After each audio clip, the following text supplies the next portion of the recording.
Archaeologists have made a fascinating discovery. They have unearthed the ancient tomb of a pharaoh, or a ruler of ancient Egypt. A hush fell across the excavation chamber the moment the final slab shifted. Dust spiraled upward, catching the glow of the archaeologists' floodlights and forming a thin veil between the living world and a place untouched for 2 millennia. The stone shifted with a reluctant groan, as if the tomb itself understood that an ancient promise of silence was being broken.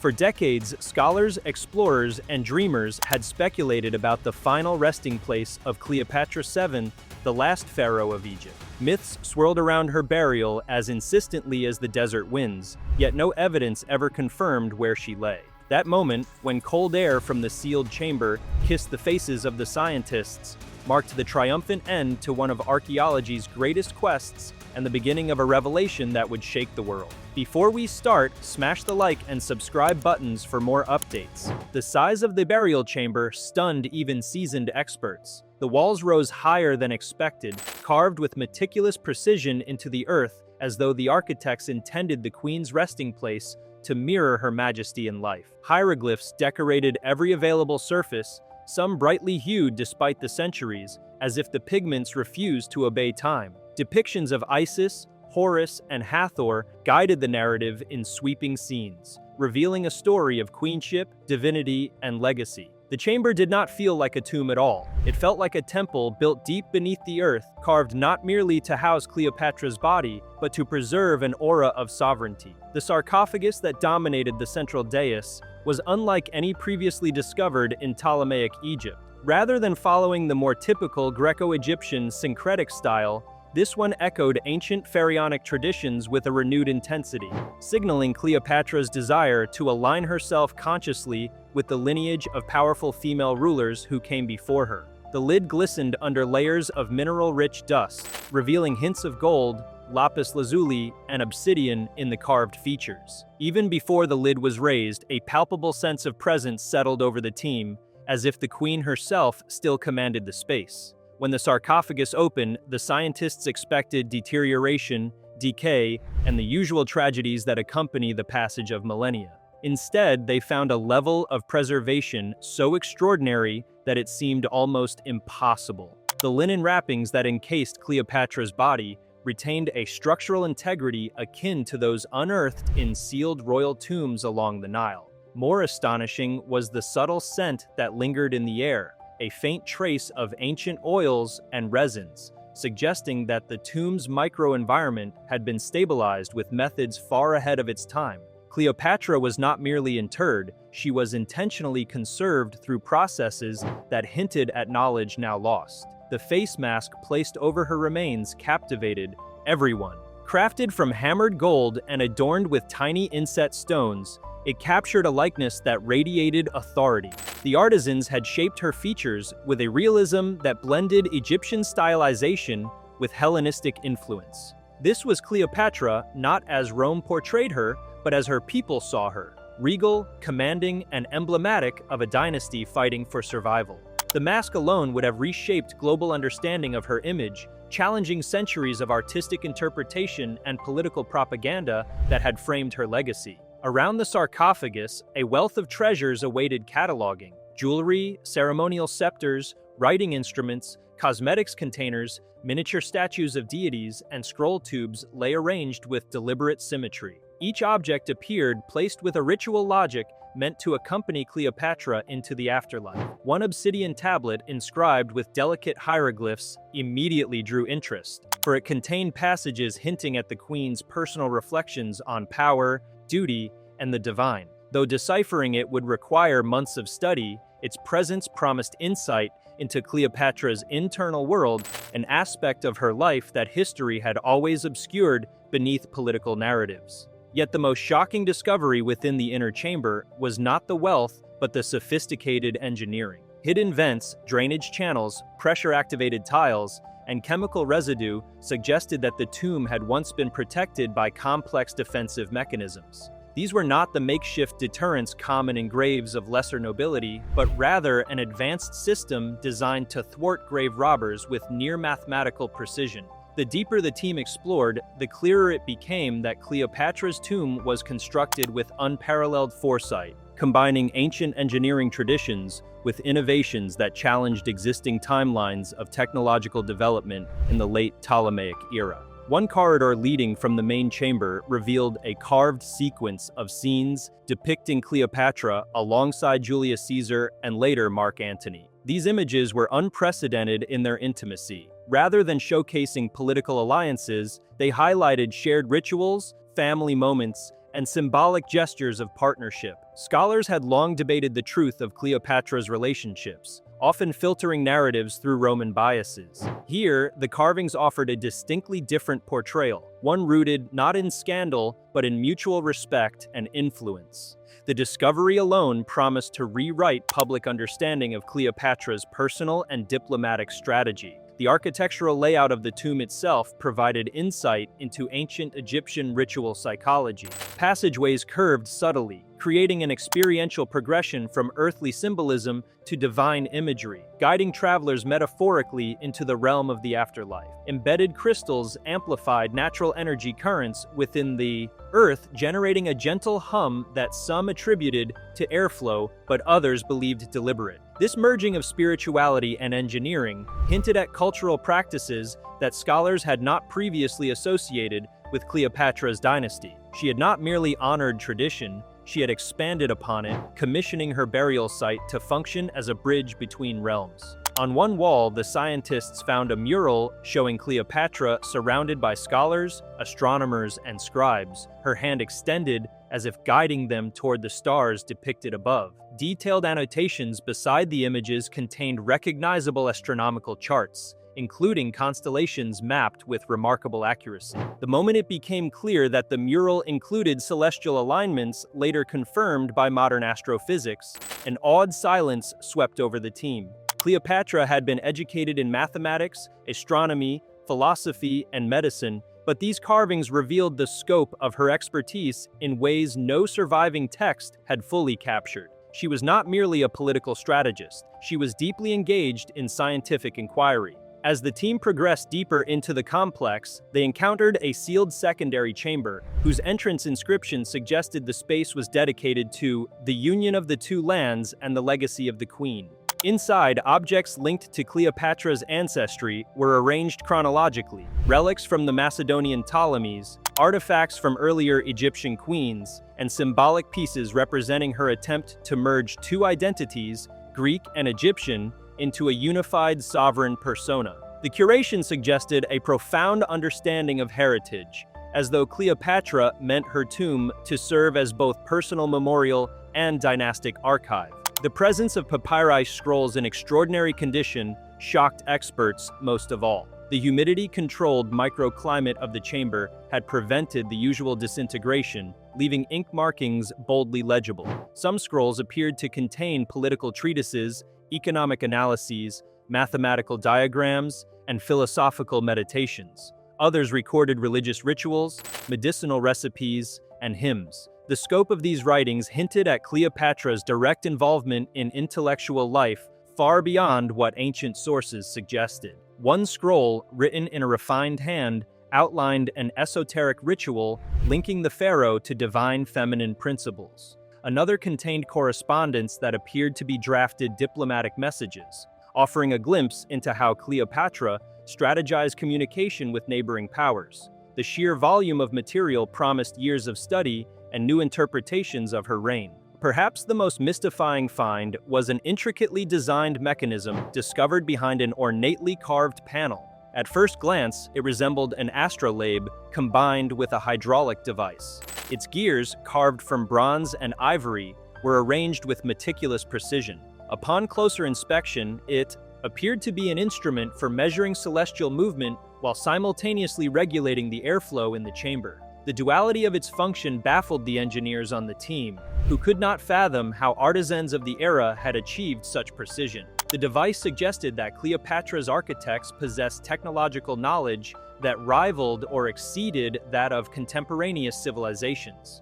The room containing the mechanism bore inscriptions indicating it was not merely functional but symbolic. its movements synchronized with star positions celebrated during certain festivals linked to Isis, further merging science and spirituality. This discovery alone promised to reshape historical assumptions about the technological capabilities of the late Ptolemaic dynasty. The magnitude of the find radiated far beyond academia. For generations, Cleopatra's story had been filtered through Roman historians who cast her as a seductress rather than a strategist. Her identity was often reduced to a political caricature rather than appreciated in its full complexity. The tomb shattered that portrayal. Every artifact, every inscription, every architectural nuance revealed a ruler whose intellect, spiritual depth, and scientific curiosity surpassed the limits of her era. Her burial site demonstrated a vision of leadership grounded in unification, of cultures, of knowledge systems, of earthly and divine realms.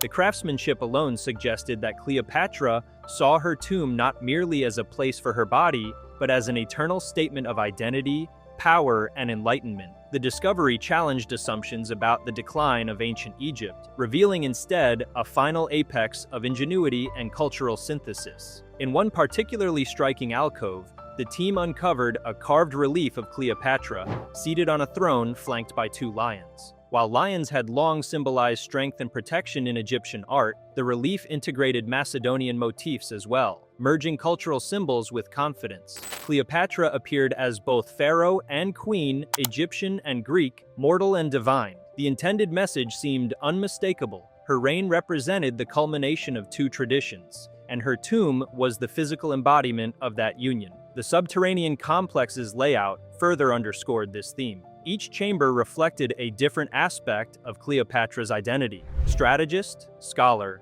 priestess, mother, and sovereign. No other royal tomb had been designed with such psychological depth, leading many to conclude that Cleopatra herself played a major role in its conceptualization. The architectural symmetry, the symbolism embedded in floor patterns, and the deliberate interplay of light and shadow suggested a personal touch. Among the most haunting discoveries was a set of alabaster jars containing meticulously preserved oils and resins used in ceremonial rites. These substances were rare even in Cleopatra's time, sourced from distant lands such as Punt and India. Chemists analyzing residue noted that some compounds mirrored those used in advanced medicinal practices, hinting that Cleopatra or her physicians possessed a sophisticated understanding of therapeutic formulations. The presence of these jars strengthened the argument that she engaged deeply with scientific practice. The team also found a series of miniature shrines sculpted with remarkable delicacy. Each shrine represented a deity significant to Cleopatra's personal beliefs, including Isis, whose worship she championed publicly. The shrines were arranged in a circular pattern, echoing cosmological symbolism. Their placement suggested a ritualistic connection between the queen and the rhythms of the universe, reinforcing her image as a ruler aligned with divine order. Further exploration led to the discovery of an underground water channel running beneath the tomb. Hydrologists determined it had been engineered to maintain precise humidity levels within the burial chamber. Its design resembled an early form of climate control, far more sophisticated than what most archaeologists believed possible in the period. The presence of this system explained the exceptional preservation of the papyri and fabrics. It also highlighted a level of foresight rarely seen in ancient engineering. As word spread, the implications grew. Cleopatra's tomb did more than provide insight into a single ruler's life. It offered a new understanding of Egypt's intellectual landscape at the moment of its political vulnerability. The cultural synthesis evident in her burial chamber suggested a society still innovating, still dreaming, still reaching for transcendent knowledge, even as foreign powers pressed at its borders. This revelation alone challenged the long-held belief that Cleopatra's era was defined solely by decline. Even more compelling was the discovery of a limestone stela placed near the entrance to the tomb. The inscriptions on it depicted Cleopatra's coronation, but the text accompanying the images portrayed her understanding of leadership in unprecedented depth. It described a queen who believed in balance and harmony, who saw governance as a blend of reason, intuition, and divine mandate. It emphasized her intellectual pursuits more than her alliances or military strategies. For a figure whose reputation had long been manipulated by her adversaries, this stela emerged as perhaps the most authentic testament to her worldview. The artistry within the tomb demonstrated a mastery of techniques that archaeologists had not often associated with the late Ptolemaic period. Pigments remained vivid. Stone carvings possessed a fluidity and depth reminiscent of earlier dynastic masterpieces. Even the metalwork showed a precision that suggested advanced smelting and shaping methods. These details pointed to a flourishing of artistic expression under Cleopatra's rule, contradicting the narrative of a kingdom in cultural decay. Scientists, analyzing the soil and mineral composition around the tomb, found that the location had been chosen with extraordinary precision. Situated at a unique geological convergence, the site provided natural insulation, stable humidity, and a subtle magnetic resonance. This suggested that Cleopatra's engineers understood geological principles that modern specialists had only recently begun to explore. The tomb's placement seemed almost intentional in its harmony with the earth, further reinforcing the queen's connection to natural and cosmic forces.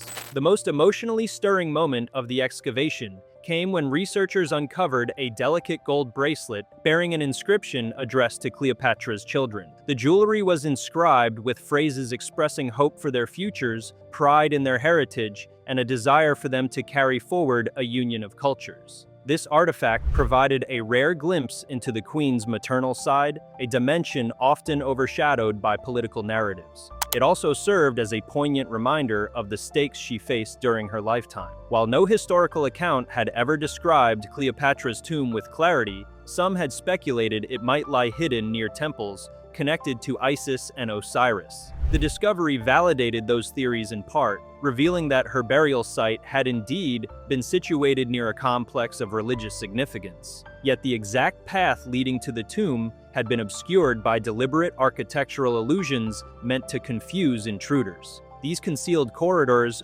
false walls, and misleading inscriptions represented an ancient art of deception. They demonstrated that Cleopatra intended her legacy to be protected for eternity. Nothing in the tomb contradicted what historians already knew. Instead, everything expanded, enriched, and sometimes reversed long-held assumptions. Cleopatra emerged not merely as a political figure, but as a scholar, philosopher, spiritual visionary, engineer, and cultural architect. Her burial site did not simply preserve her body, it preserved her mind, her artistry, and her aspirations. It revealed a ruler whose intellectual depth rivaled her political skill, whose appreciation for knowledge spanned continents and disciplines, and whose vision for Egypt extended far beyond survival. The implications of opening the tomb extended into every corner of global historical study. Egyptology faced a new era of reinterpretation. Philosophers examined her writings for forgotten wisdom. Historians reconsidered the balance of power between ancient civilizations. Scientists analyzed the engineering techniques that defied previous timelines. Artists studied the symbolism and craftsmanship that illuminated a previously underappreciated cultural renaissance in late Ptolemaic Egypt. What the world gained from the opening of Cleopatra's lost tomb was not merely a collection of artifacts, but a reawakening of curiosity. The discovery proved that history, even the parts long buried in sand and myth, still had the power to surprise, challenge, and transform. Cleopatra's final sanctuary, hidden for centuries, emerged not as a relic of the past, but as a bridge to deeper understanding, a testament to the brilliance of a queen whose legacy refused to be forgotten. The revelations continued as researchers mapped the tomb's deeper layers, discovering an annex that seemed designed as a contemplative sanctuary rather than a ceremonial space. Here, the walls were unadorned except for a single band of carved lotus flowers circling the room.